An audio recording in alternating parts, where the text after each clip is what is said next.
Malawi Agribees Podcast. Ine ndi Mwafongo John Kisewe Mpakani ndikulandireni ku Malawi Agribees Podcast. Iyi ndi podcast imene timakambirana nkhani zokhudza ulimi komanso business ya ulimi, agriculture and agribusiness. Dok, masapanchezo akhala kuyankhula anthu kunena kuti kuno ku Malawi tili ndi skulu ya ukachenjede LUANAR. Yes. Imene imasula anthu amene akugwira ntchito mu sector agriculture. Koma kuti ndachinyamata ochepa amene achoka ku LUANAR amakakhala alimi kunjako. Munamvapo pena kuwerenga pamene? Zimene zindamva ndawerenga, and I'm also as equally concerned as everyone. So how do you feel mukamva maona kona masamba anchezo kuti anotoka ku LUANAR tuvutika tinjana muno Malawi inu mukasaka ntchito za upfuzisia? How do you feel?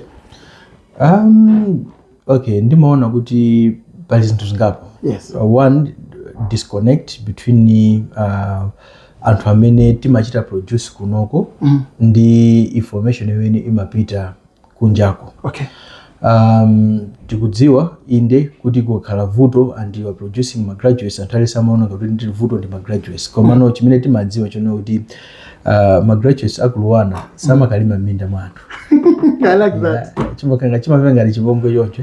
Kama ndichona nditi kuti ma graduates aku LUANAR ndi amene amakalima minda mwa anthu. Yeah. So amene akufuna information ya anthu aku LUANAR amene tinachita produce ndio akuyenera kuti adziwe kuti ndi njira ziti zimene angachite nawo interface anyamata ku LUANAR amene tachita produce kuti achite benefit in a way from skill imene anthu aja ali nayo. So they are out there ambiri amene akupanga ulimi amene amafuna a specialized service mwachitsanzo afuna pigarage ikhale top notch. Tindi anthu amene anapanga za animal science amene amadziwa kupanga zimenezo. Amene akufuna kuti magulu akhale magulu kuti azilima ngati gulu. Tindi anthu amene tinapanga produce kuno ku extension amene amapanga zinthu ngati zimenezo. Mukupatula apo even anthu amene achoka kunoko ngati ma students athu tilinawo angapo amene pawo council akupanga ulimi timadziwa. Enanso akupanga agrodira. I would give you an example ya amene ndi mwene waka Nova Hill investment. Yes. Chimwanza. One of the most famous. Yes. Our own student. We taught him here. And using our own skills. He's out there and he's all over the country. Promoting my inputs and some kubereka my inputs because and the background extension can also advise and wamene akutenga my inputs aja do in the end they benefit much. For kuti kulandira input kuti suku zochita nacho is actually as bad as not having the input itself. So it's just good perhaps tikanena kuti zinthu zimene zikuchitika they are not very documented. Anthu ambiri amene amadziwa kuti anthu amene tikupanga produce kuno amachita chana akapita kunja. Of course we should also accept kuti si aliyense amene akapita kunja amakhala helpful komanso amakhala kuti amakhala for masiku ano tikupanga produce ma graduates ochuluka kwambiri compared ndi industry. So industry yathu sinachita develop at the pace that our university has grown. So there are no positions which can absorb the people out there. And where the positions would have existed, the system itself has not expanded well enough to accommodate them. For example, if you look at the other sectors, my positions are much creative ambiri. Yes. Yeah. Kupozisia kuchira create my positions ambiri. For health they are create my positions ambiri. Koma agriculture establishment yakale ya 1980 yakuti we are still using the same as establishments. Therefore so you would see that a lot of them would want to be employed, they are not employed.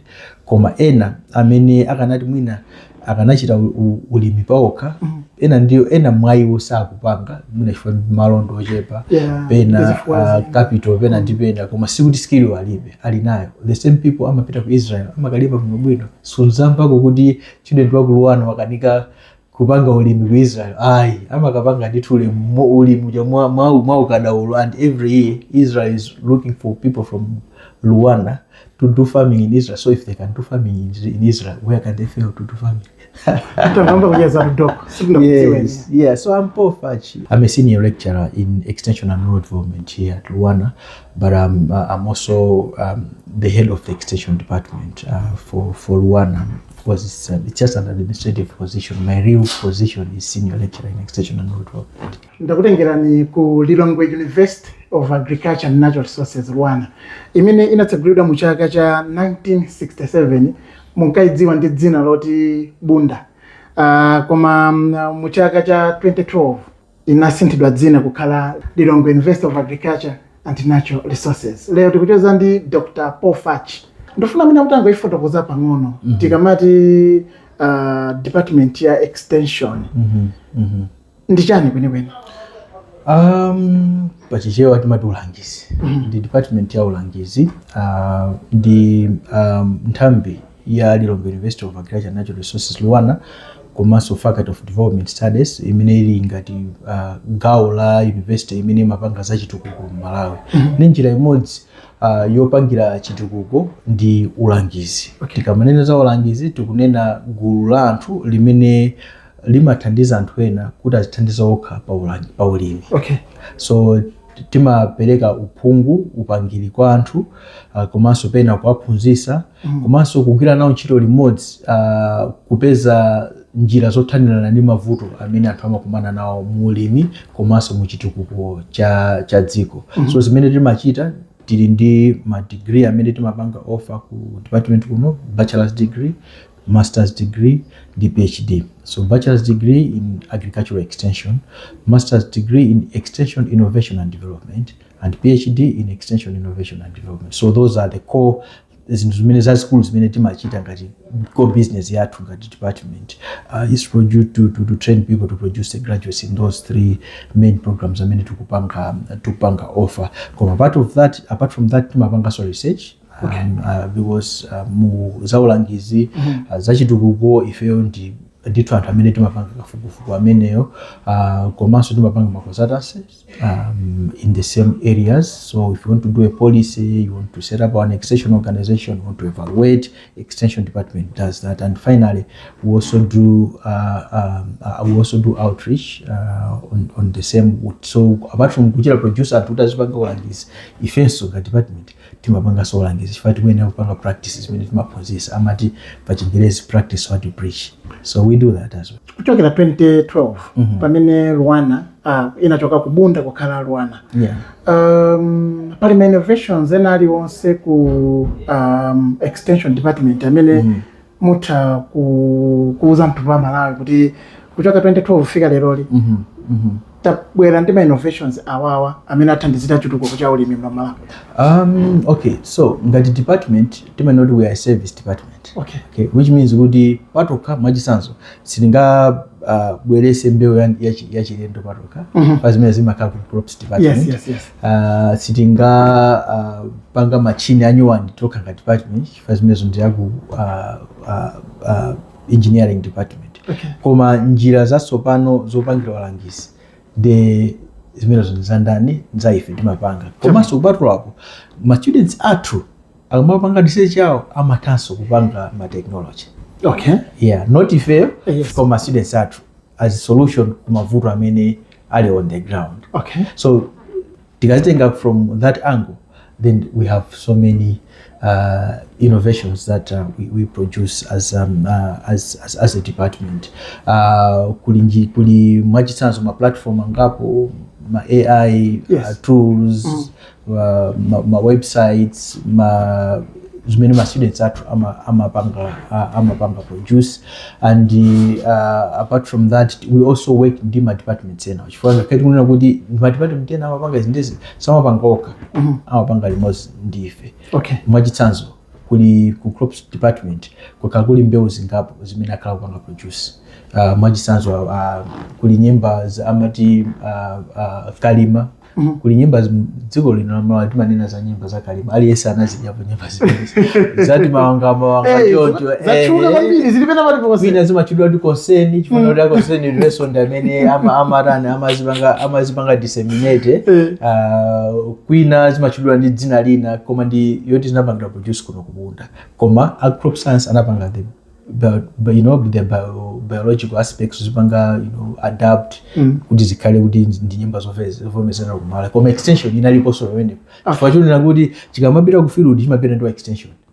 Crop scientists sangapita kumakacheza ndi alimi daily amakhala ifeyo agro extension amene timapita kwakhala nawo alimi aja kudera kuja ndikumayiona mbewu kuti simapita imodzi zimapita zingapo. Yes.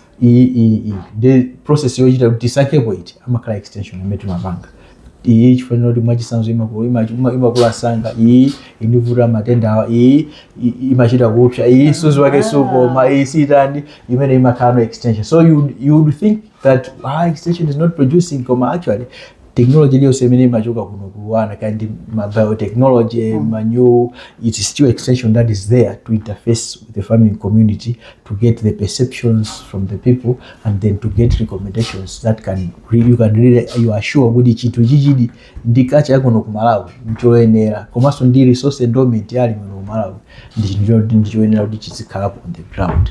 And not only that, if also as a department pakauti bwina pali technology imene ikuoneka kuti ikulephera kuti ifalikire mu dziko. Yes. Chifukwa chino kuti we call them institutional barriers. Wina kama kuti ichi pamfunika munthu wina kuti ali ndi a certain academic power ina yake kuti can argue with that when kuti akulu mukunama chinthu nchabwino. I would give you an example of Mbeya fertilizer. Yes, yeah. Mbeya ri makadidwa ku Malawi.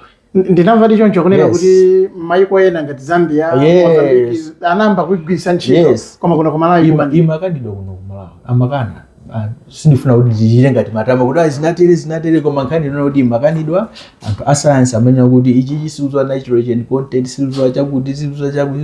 So it was our department which did the advocacy. So this technology we know it works on the ground. Okay, you cannot ask amena nachita invert farmer kuti ndamina akuchite test nitrogen ndamina achite test phosphorus. No, if we have to follow up with our tests as scientists. Come, this thing is working already and there's totally no reason why people should block this technology from being there on the ground.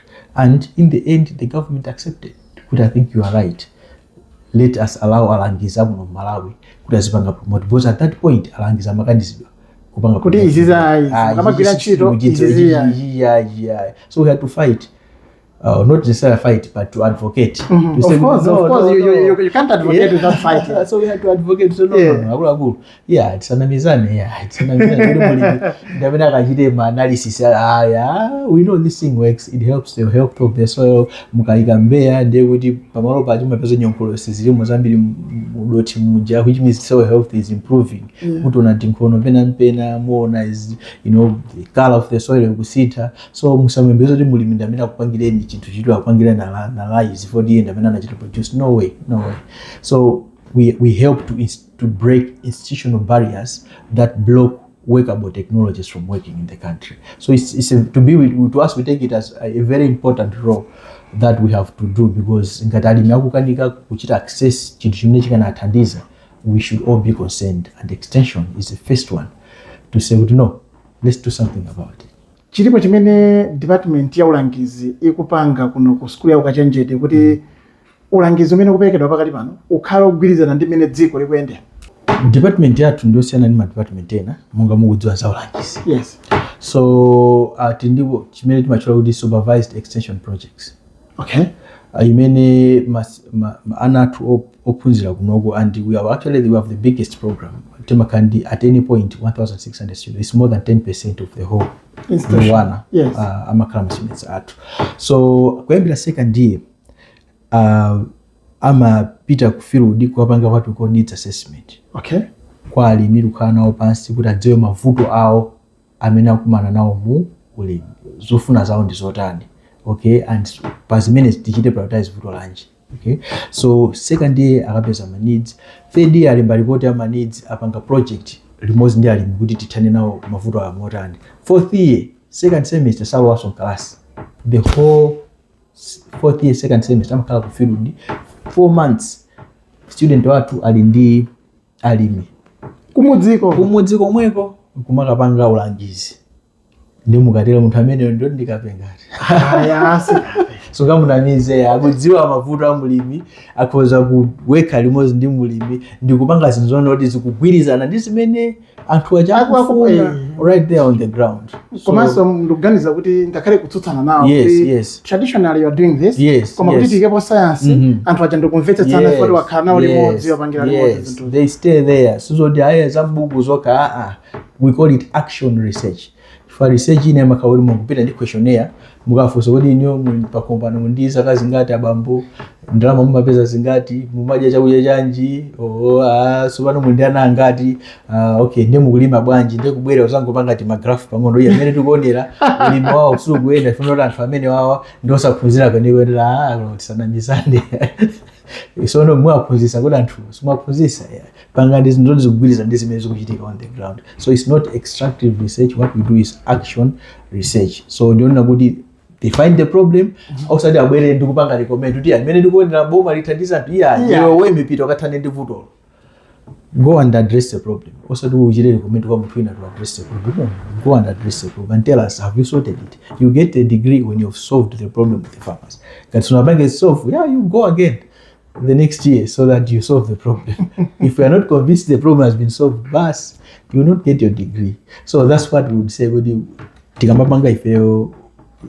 We do action-oriented work.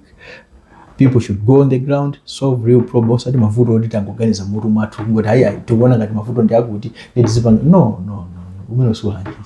So that's what we do. Doc Mavapo kuti ulimi wa mabuku ndosiyana ndo pa ground. Yes. Ngakhale ku Malawi Agribiz podcast. Yes. Tapangapo interview alimi angapo achinyamata angapo. Timaona so ma platform atosiyana anthu amalemba kuti ulimi wa mabuku umene maphunzira ku LUANAR ndi pa ground ya kuti ngosiyana. Yankundi yes and no. This is going to be exactly the same. Ndio anthu chachilendo chimnaphunzira ponja. Ngati feo zimetilangiza ndizomwe akuchita day exactly ndio disapezepo phindu ndio kuti mabuku mumwena lukhala zinthu zoti zikhale za next level. Okay. So, if there's a problem, if people would blame us, they should blame us perhaps that what we are doing is lower than what people are doing. If what we are proposing is better than what people are doing, then we are winning. Then we are doing something that is not theoretical. It's just the next level. So we want to move from this level to, because development is change. Change, it means you're moving from something to something else. You cannot have, we always say, serious problems can never be solved at the level of thinking that created them. So we need to have people who are slightly ahead, who can make some people uncomfortable so that there should be some change. But if it is found that whatever we are suggesting is totally, completely disconnected from what is on the ground, then perhaps there's a case to say. But as usual, these are arguments that we find on the internet. Yeah. Almost everywhere people say education is useless. But as I've told you, if you have people who are on the ground, sit down with the people there, discuss with them, and then find solutions jointly together. Would you call that and not practical? It's practical. Whatever we have, what we call theoretical, will be infused with the local practices and then create a next level of practice. So basically, our aim is the next level. Because we cannot, ngatikuli njala, it means njala ilipo, ifanya ma practices amena alipo. Okay. Ngatifuna udetane njala, we need something of the next level. So let us accept that for change to happen, there must be a change in the way we do things. So we cannot have the same ideas to produce a different product. It can never be. It has to be new ideas, but they have to be better ideas. If it happens, for example, if it alangiz alimata centers in the end anamba goro so cheap and as many amagoro, then you can blame us. Then blame us. But is there an example like that? There is no example. So it's easy, I would say, these are social media gossip that we like to, and it keeps us going. We have to blame each other here and there. Perhaps it also helps us to think of, improving ourselves so that we can do things better. For sure, we cannot be adamant, but there's room for improvement, but we cannot say there's nothing that we're doing. We are doing a lot. Lero tiri ku school ya ukachenjede ya Lilongwe University of Agriculture and Natural Resources. Kumene tikujaza ndi Dr. Fatch amene the head of department ya extension mwachidule ya ulangizi. Doc, yes, tekalowa mudzimu ma district yes, muli ma organization yeah, osiyana amene so ali ndi ma project aulimi and amalemba ntchito azilangizi. yes, Ena mwazilangizi amene amalemba ntchito samene anasulidwa kukhala mlangizi. Zimasokoneza bwanji ntchito ya ulangizi muno Malawi? Munthu amene sanaphunzire za ulangizi ndioti ma principles aulangizi sakudziwa. Yeah. Kodi ukakumana ndi mulimi ungadziwe bwanji kuti mavuto ake ndi ati? Ifeni yake ife timadziwa, timaphunzitsa anthu achomoyenera kuti okay, wafika wa mulimi akuza mavuto 10 oyambirira kuthana nawo ndi awa, usanathane ndi enawo. Pali ma hierarchy ndithu of needs kuti meti manena kuti inde mavuto onse alipo koma uyamba ndi chichi kena kupitapo kena apitapo kena apitapo. Koma munthu amene sanaphunzire amathoka amba ndi nidina amwamba ina kuti izo zoti machita munthu akakhuta mpamene tinaona kuthana ndi mavuto enawo. Koma anjala sungauze izi ndizo. Timamva mwachitsanzo kumatha kupita anthu ena kuyamba kupempha ndalama kwa alimi. Tifuna kuti tikupange ndi register zinthu zoti palibe. Pamene ife tikamaphunzitsa timazola akuluakulu ngati kuti zoona kuti anthu akwena kulipira kanthu simakhala kuti system imapanga set. Sungangodzuka kuti aya ndipase ndalama panganja kuti muli ndi jera muli ndi receipt yosonyeza kuti mwalandira ndalama mulibe. So how do you take any money without providing a receipt? So ndichiona kuti ndi chinthu cholakwika chifukwa kuti ulangizi umene uchitika ndi munthu amene ali ndi ukadaulo woyenera ulangiza. Mwachitsanzo anthu ali ndi ziweto zawo. Yes. Ziweto mwina nkhuku 100, iwe wapita ukalangiza zakudya za nkhuku zolakwika zikafa nkhuku zija. Sai zina zimachitika immediate, zimachitika pang'ono. Ndio tukulakwira dziko. Pamene amene tamphunzitsa amakhala kuti tinampasa kale ukadolozo kuti amene zateremu malinga ndi kuchepekedwa kwa anthu awawa chakudya cha ziweto chimene mungapase ndichi.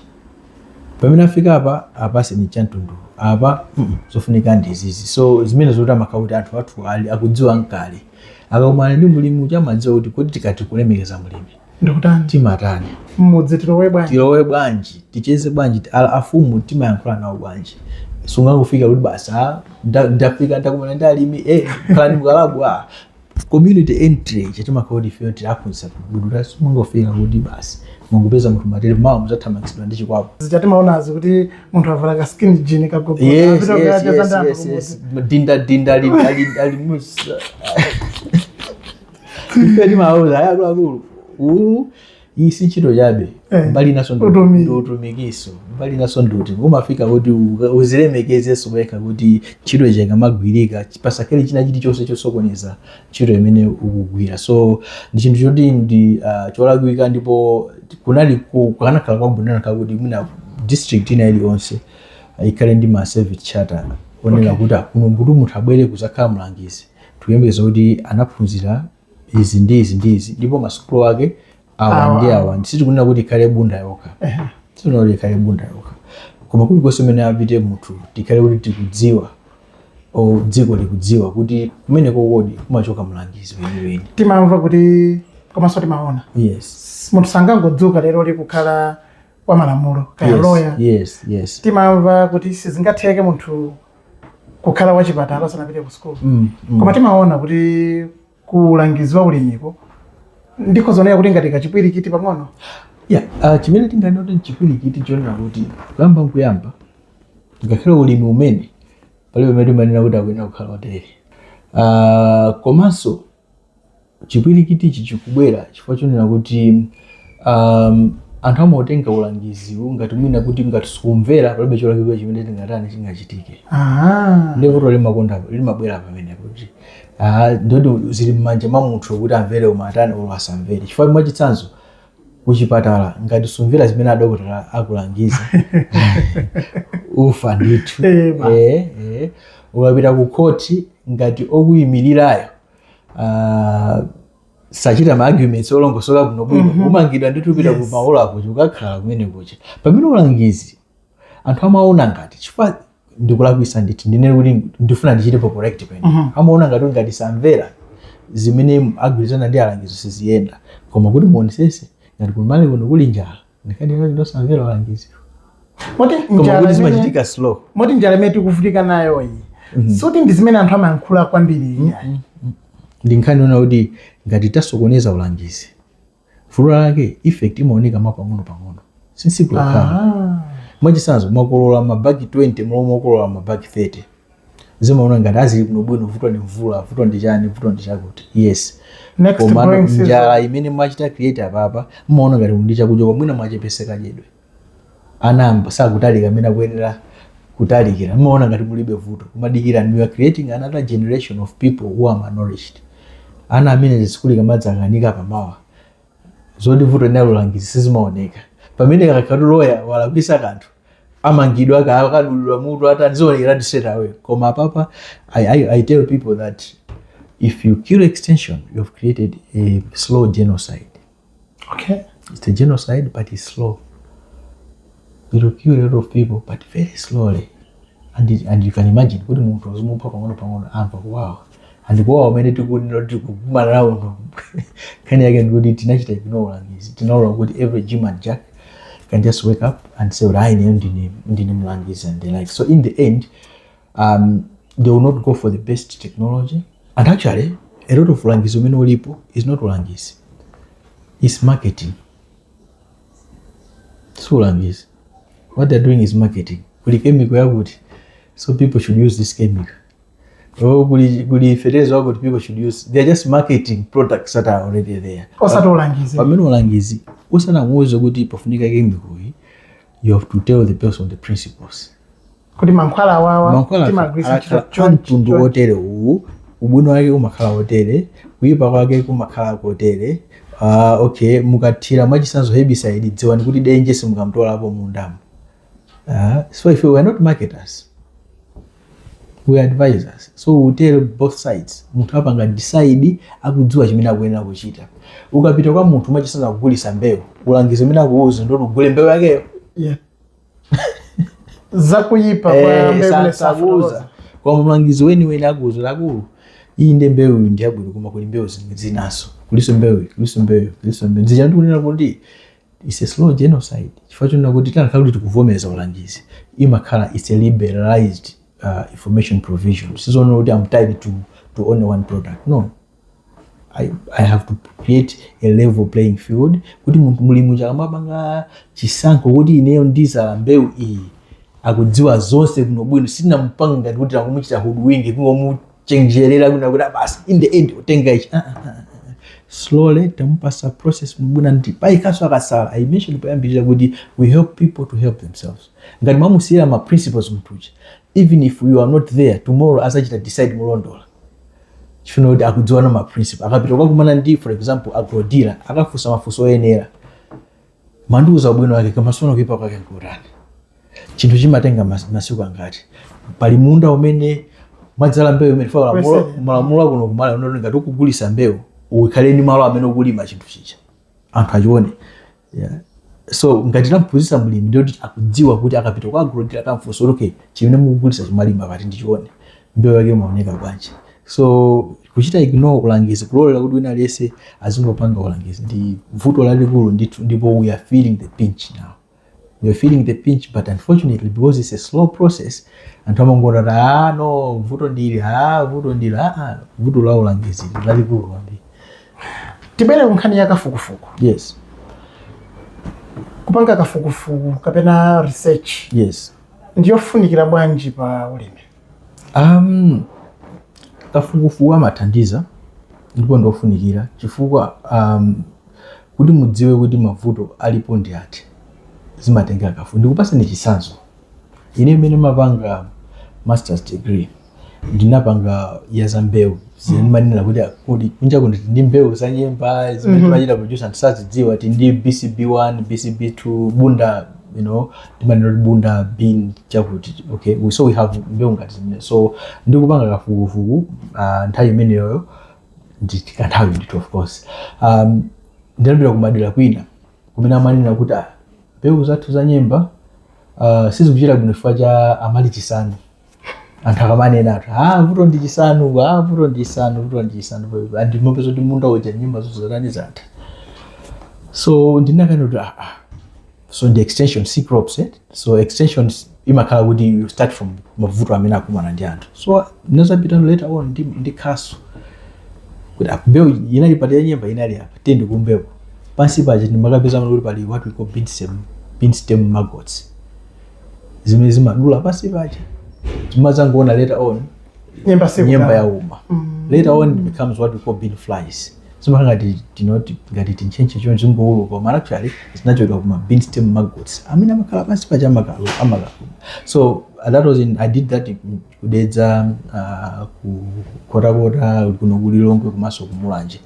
But alimi amene ndinapanga nawo work in the end anazindikira nokuti timanena kuti chifukwa cha chisanu sichimakhalani chisanu ya kani ndi zilombo timene tili pansi pa ma bean stem maggot. So that's in short what I would say kuti kafukufuku amathandiza amachosa mafunso ena kamene maganizidwe ena ake onena kuti siolondolola kwenikweni amene anthu aja anali nawo kofuna machita limodzi kafukufuku nawo amakhala kuti akumvesa kuti no actually vuto lineni limene lilipo ndili ndizimathandiza kuti zina zimene timaziona ngati mavuto ena timasintha kwamba kupanga solve the real problem imene ili on the ground. Tinene machisanzo market research ndi chimene chimathandiza kuti mudziwe kuti mbewu iyi kumene mukagulitse ndi kuti mbewu iyi kodi itali yapita mumachini kuti mukapangire mwachisanzo mukapange peanut butter akaolongosoka kamene osalongosoka zimafuna kafukufuku. Komano pankhani ya kafukufuku yes akunena kuti skulu ya ukachenjede ya LUANAR ipita kumudzi ukapanga kafukufuku amaliza kafukufuku uja koma kafukufuku uja amayikidwa mchingerezi sopano akuti alimi kumudziku mwachidule kafukufuku uja zotsatira zake sizimapitazo zimangothera m'maofesi. Zoonadi tikhoza kunena choncho koma tinena kuti mmene nthawi ikupita pali kusintha. Okay, ndikupasani chitsanzo ifeyo ngati LUANAR ndi project imene tili nayo ya funded by World Bank timene skills for a vibrant economy SAVE project. Tili ndi component imene timene kuti e-extension. okay, Component imene iyi tili ndi MOU ndi media houses 27 mu Malawi. Most of the community radios onse amene tili nawo pa mgwirizano umeneyo sikuti tinangopanga MOU nkusiya hayi tikumachita produce machisanzo ma radio programs. Tini ma radio programs which cover almost I would say maybe 70 or 80% of my problems amene anthu amakumana mu Malawi. We have more than 30 and they will be shortly about 50 or so addressing most of the problems that we are facing, and those programs are with the media houses that actually produce within 1 year or so. They are there, so they are now playing them for free muchichewa ena mchizungu. Translating tima punzisa zimene mpanga ukadaoloja is right there down there to the community. When you talk of a community radio, you are engaging with the people out there in the field. So we actually have our groups with them, WhatsApp groups, we even meet them. And not only that, if I will tell you, John, we also anatwa kunoga mapita kuma attachment. Kuma radio programs, which are not just one department, all departments.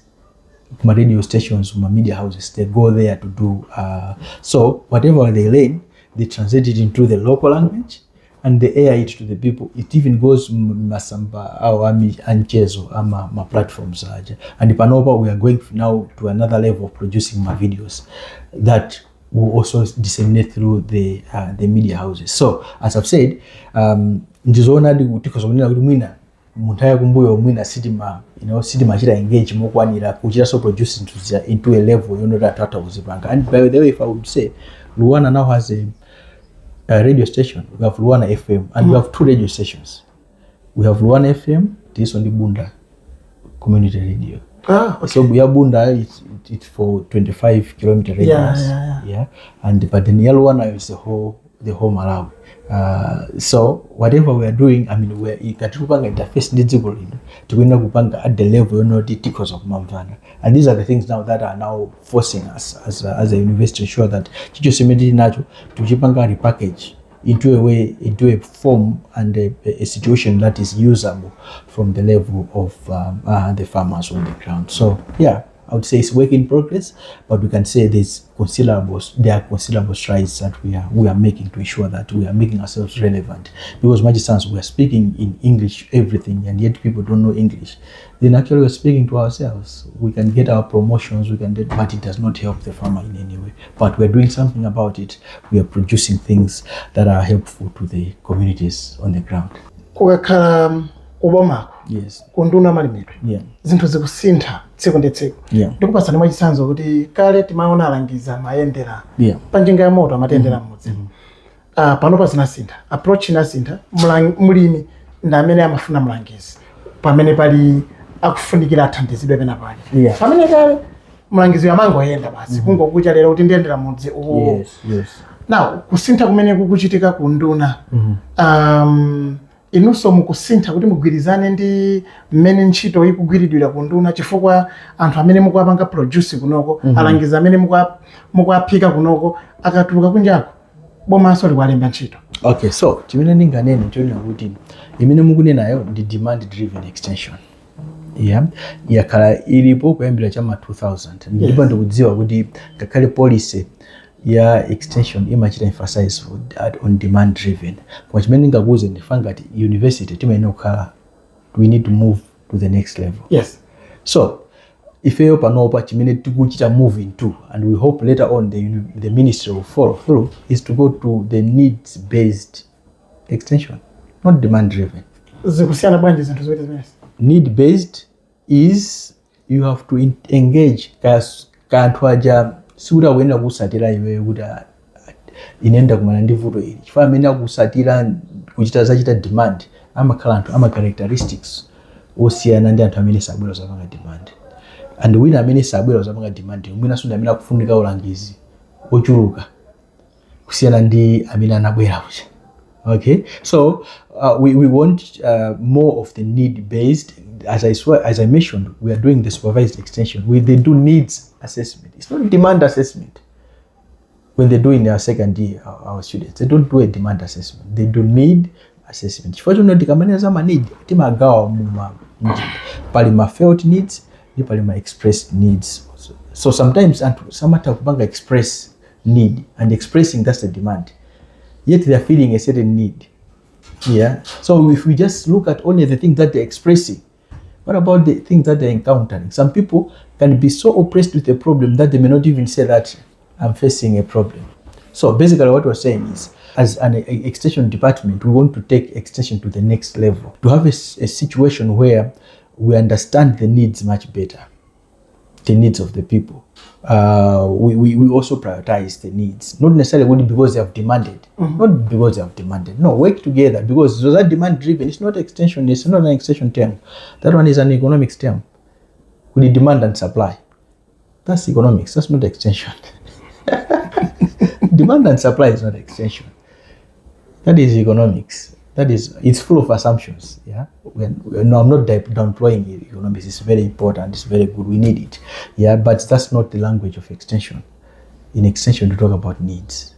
You hear about Maslow's hierarchy of needs. You know, that's extension now. That's extension. So we want to understand what are the needs. The means of analyzing the needs are so many. Yeah. If you go to Mudzi, ngari machisanzo mupanga some model village approach. Yes. Yeah, mumamba ndi needs of the community, and then amapanga action plan.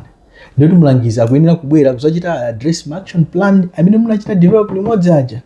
Sikuti ndiye kuti akakhale ku office asidikira kuti atatsabwere. No, mlangiza dziwe kuti kwakuti ku action plan ndikufunika kuti ndidzapite kumene kuja ndikathane ndi vuto lakuti. You are going in response to the action plan that you have developed with the people. Then it is not going to be systematic. Yeah, for it can be the same people coming and you'll be recording, I met 500 farmers, but it's the same farmers. And the categories, and they're it's not organized, it's just individual farmers, they're not coming as a group. So I mean, as I said, as an academic institution, we accept, we get blamed, of course, but it is that desire to take things to the next level. So this demand-driven thing, yes, it's good. Yeah, it's a very flowery statement. And we have even written about it at some point. We all thought it was the way to go, but because we know it's not working, let's go to something that works. And what may work is the issue of the needs that are there, and we address the needs. We have the action plans with the people, and then an extension worker should be able to say, okay, village kwakuti tinda action plan yakuti kuli mavuto awa kuli izi anthu akufuna zitatera aspirations awa. So what the demand, if you call it a demand, it should be from the action plan. Also different order mtu anabwera, yes akandivuto ngombe yake kufuna ife, yes atakubwera, it's okay, kaimba pa phone, it's okay, it's not a problem, they can do that. That kind of a demand is okay. It's not komatsakile kuti basungukhala basimadigirira kuti ayi azizabwera azizapempha kuno yazatana. No, you're getting a salary, my friend, you need to do the work. So that's what we are promoting, and that's what we are focusing on as a department. And it's not just an issue of technologies. Akuti Rwanda azilangiza amene abwera kudzaphunzira amakhala oti ali ndi theory. Yes. How do you balance zinthu ziwiri izi, theory and practical kwa ana school amene akupanga graduate from Rwanda? Theory versus practical, we understand that, and that's the reason why every 4 years timapanga review curriculum. Okay. Every 4 years we review and those are the things that we address. So sometimes chimatha kuchitika chona kuti pena amatapezeka kuti mwina anthu amene mupanga produce, they are strong more on the facilitation skills, less on content. Okay. Yeah, more. So amangodzwa PRA azwa. So when they say theory versus practice, basically it's the lack of balance between the facilitation skills versus the content. And it's not easy because content ikipanga expand too fast. You know, kuti muichite package mutu mwa student mods. It's not very easy. So so it had to be like a dialogue between us and the other content source departments. Majisanzo wa extension awareness kufunza makosa aku crop science, makosa akuina. So we had to work together to repackage makosa aja kuti ma students akakachita take course ija akale kuti andi content yoenera yonora akakumana ni mulimi akoza kumulangiza zinthu zotani zomveka osanguti angodziwa learning theories. No, this is the learning, this is how people learn. It's good, yes. So it's something that is a blame that, as we said, we are an academics, we are a learning institution. It's not like people have to learn, we also have to learn as a learning institution. So we realize that, okay, what really people have been, we may have been complaining at some point is that lack of balance between content and the facilitation skills. So now we can say we are addressing those kinds of gaps to ensure that they have an adequate balance between the two. Kuti akomana ndi mulimi asangotira ndidikire kaya pang'ono ndikawerenge sura chiwiri chitende ndivuto akale kuti utamuphika mokwanira mkuja sabobwerera kwambiri kubuku kuti akawerenge zimene zili mbuku. As a university, we don't believe kuti all farmer practices are bad. Okay. China chimene timaphunzitsa anyamata athu chonena kuti kaphunzeni sulu kwa alimi zimene akupanga fakuli zina zimene alimi amapanga zimene zizotsogola.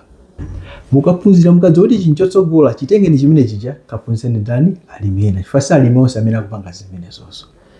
So when anthu ena amazoona kuti achifuna kuti tinawo kuchita libaleti motere mde kuti ma students athu sadziwa kuposa alimi amadziwa amakhala kudziwa koma tinalangiza kuti no. Sungangopita kuti kunoko choyenera kuchita ndichi sit down understand kuti anthu akupanga chani zimene zikuyendazo zimakhala zophweka kuti chimene akuchita chabwino mulimi mmodzi mulimi zake so achiti for chani anthu ali mu area imodzi. Their resource availability is the same. Tikaenda kuti mina madambo ake ndomo chimene chikuyenda mwa mulimi chikhozaso kuyenda somandani mwa mulimi wina. So mulimi mlangiza akachita motero maina moto ndeku sauzwa chimene akuchita bweza atatuza china toti chiti no.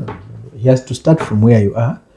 Okay, make sure that chimene wina akuchita zake so achite, then zina zimene akudziwa zabwinoko zija azizibweresa so pang'ono to uplift the level of practice in the area.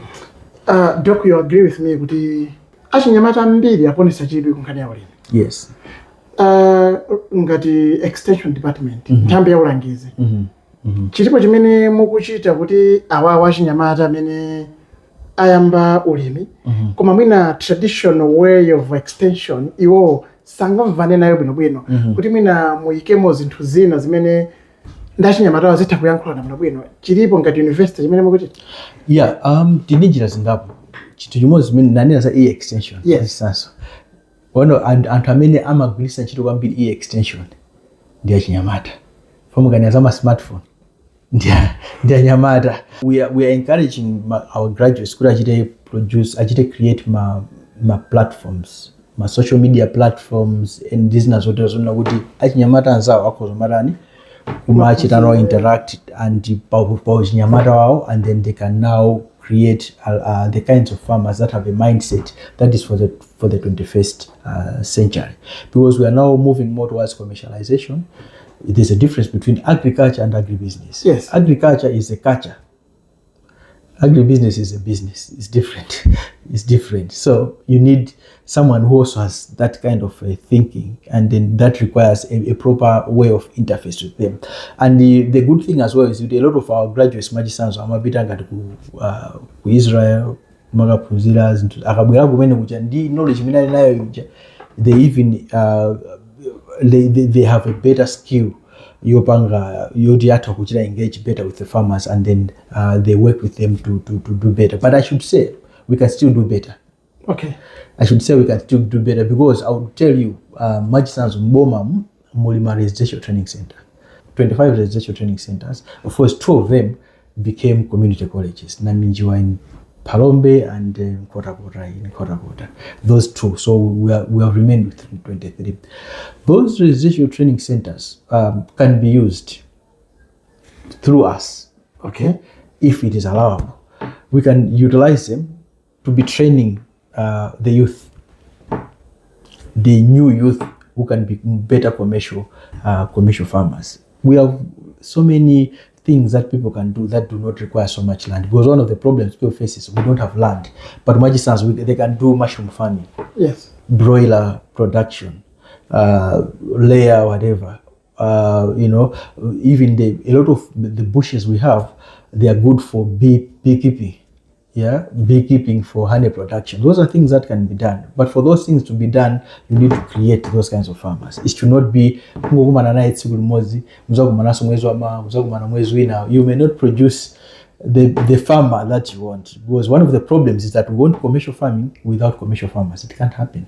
There has to be commercial farmers, people who have the mindset of commercialization. So it has to be something that is intentional that we produce. So that's what I'm saying. I mean, if we had those kinds of interfaces, we can use our skills, for example, as LUANAR, not just extension department, but even with the other departments here, where we can be offering the kinds of practical courses to the people, so that we produce the farmers that we want to have.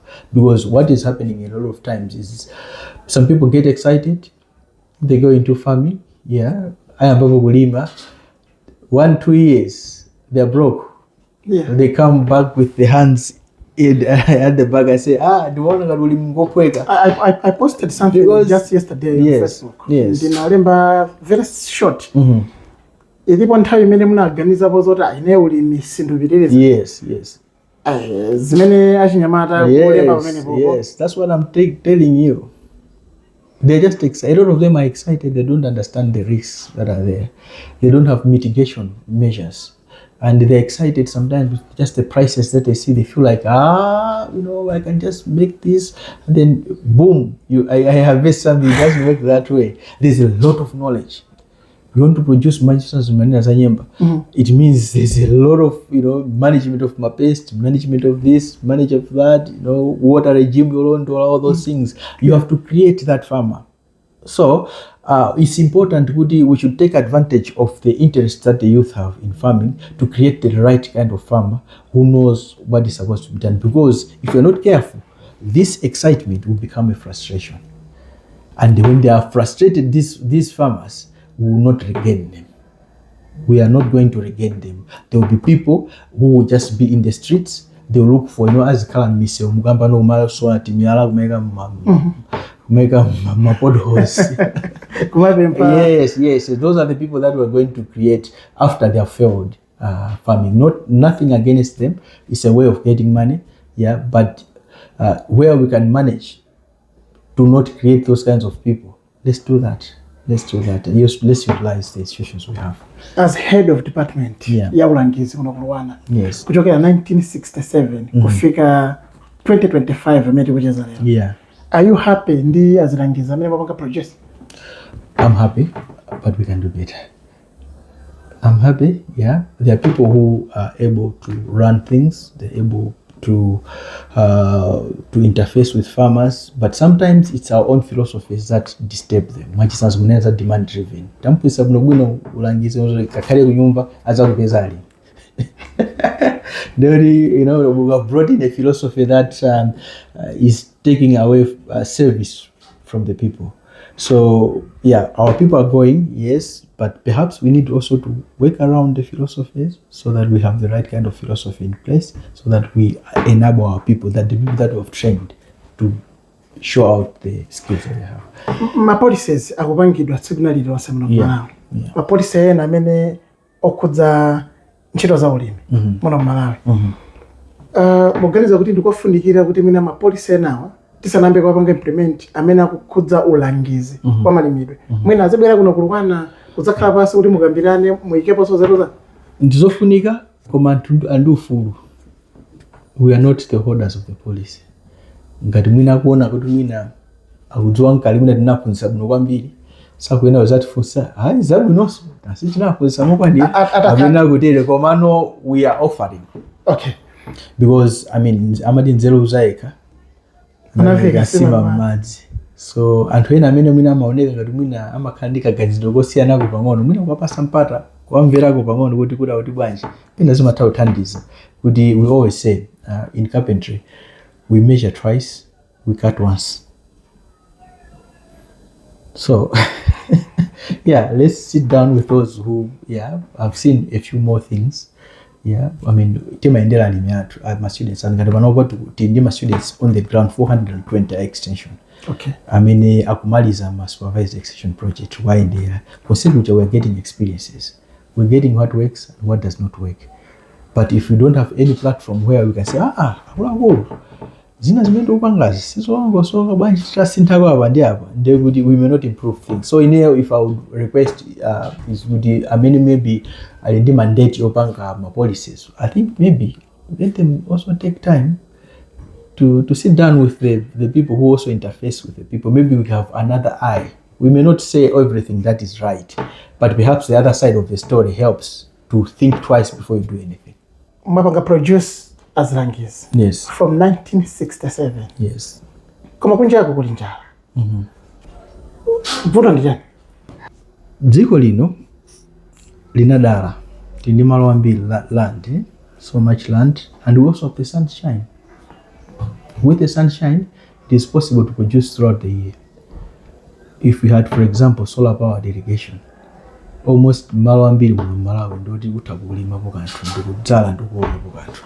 So it is failing to utilize the opportunities that we have, because we all see the numbers of the monies that are being invested. Ukamaona news ile apanola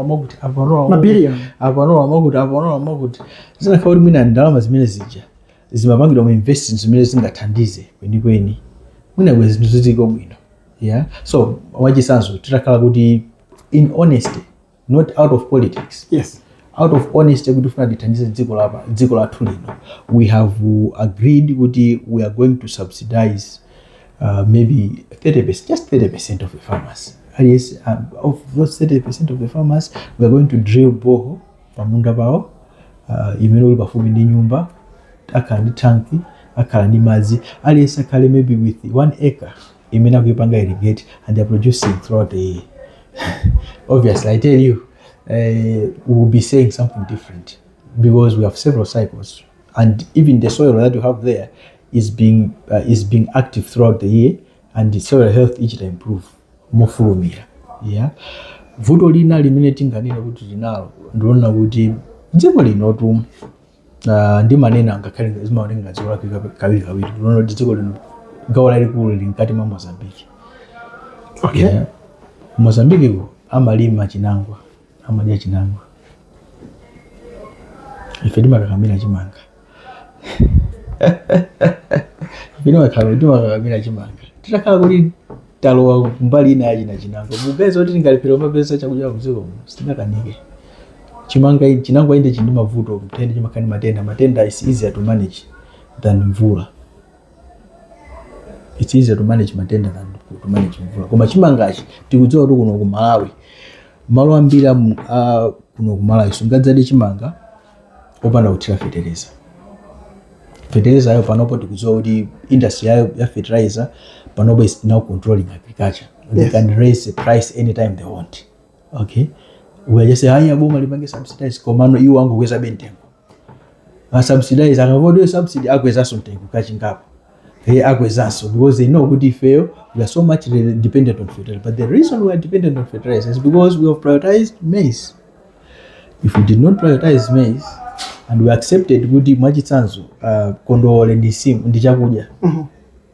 Titavometa and kuti zingakazovuta kuti Amalawi avomereze.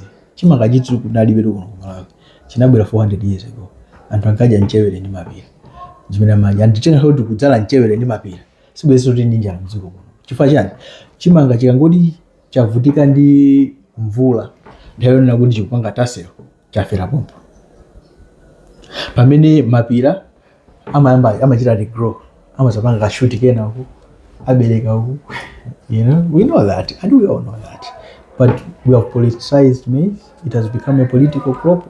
We have put the whole food security of Malawi at the mercy of maize. And maize is a heavy consumer of nitrogen, requires a lot of water. Now we made ourselves the slaves of maize. We made ourselves just like, you know, we say Irish potato. You know, we call it, it's not potato, it's not Irish, it's potato. It was called Irish potato because Ireland was dependent on maize, or on the potato at that point, and then they suffered because of that. I hope Malawi will not become, the maize will not become Malawi maize when we suffer because of maize. Yeah, but it's just the direction we are taking. So if we can see beyond Simba from maize, we will not have food security problems in Malawi. Tiri kuthekera kuno ku Malawi kwa sintha kaganizire ka anthu kuti chakudya sisimayoka. Kuthekera meko kulipo? If I would tell you, wekhala njala, mumva kuti anthu amadya nyika? Yes. Amadya nyika, eh? Which means it's possible to diversify. People eat what is available. If, for example, you are providing the seed, the planting material for cassava, more and more. Even majitanzo, mpunga ndi nsima, general anthu amasanga mpunga. Yes. Hapa basi, sungaje sima. Atima jiwa kuno ku Malawi. Sungaje sima pali mpunga. Sungaje sima pali mpunga, but you know we have upland rice. Okay. We have upland rice which does not have to be matope mucha, which can be grown pantunda mnobino. But no one is interested in that because our number one focus is on maize. We could create a seed system for upland rice where we have enough seed for upland rice. So you have enough upland rice, it means the whole country can grow upland rice and